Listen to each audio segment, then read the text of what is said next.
అదేంటి, దివంగత నేత వైఎస్ రాజశేఖర రెడ్డి శత్రువు వైఎస్ఆర్ కాంగ్రెస్ పార్టీలోకి రావడం ఏంటనుకుంటున్నారా? మరే, రాజకీయాల్లో శాశ్వత మిత్రులు శాశ్వత శత్రువులు ఉండరని మీరు వినే ఉంటారు కదా. గతంలో వైఎస్ఆర్ శత్రువుగా ఉన్నప్పటికీ ప్రస్తుతం వైఎస్ జగన్ నాయకత్వ లక్షణాలకు ఆకర్షితుడైన ఓ మాజీ ఎంపీ త్వరలో వైసీపీలో చేరనున్నారు. ఇంతకీ ఎవరా మాజీ ఎంపీ అనగానే మీ సందేహం వస్తోందా?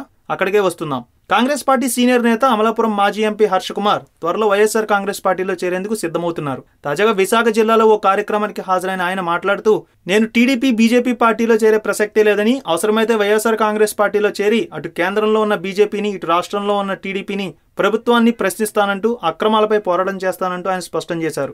ఇందుకు గాను త్వరలోనే వైసీపీ అధినేత వైఎస్ జగన్మోహన్ రెడ్డిని కలవనున్నట్లు హర్ష కుమార్ తెలిపారు. కాంగ్రెస్ హయాంలో దివంగత నేత వైఎస్ రాజశేఖర రెడ్డికి హర్ష కుమార్ కు మధ్య విభేదాలుండేవని పలువురు చెబుతున్నారు. రాజకీయాల్లో ఇవన్నీ సర్వసాధారణమే కదా. ఇప్పుడు రాజకీయ పరిస్థితులు ఎలా ఉన్నాయో ఏమో గానీ ప్రస్తుతం ఇటు రాష్ట్ర ప్రభుత్వం అటు కేంద్ర ప్రభుత్వం ప్రజలకు చేస్తున్న అన్యాయంపై పోరాటం చేసేందుకు గాను వైసీపీ అధినేత వైఎస్ జగన్మోహన్ రెడ్డితో కలిసి ముందుకు సాగేందుకు మాజీ ఎంపీ హర్ష కుమార్ సిద్ధమైనట్లు తెలుస్తోంది. ఈ వీడియో మీకు నచ్చినట్లయితే లైక్ చేయండి, షేర్ చేయండి. మరిన్ని అప్డేట్స్ కోసం మా జనహితం టీవీని సబ్స్క్రైబ్ చేయడం మాత్రం మర్చిపోకండి.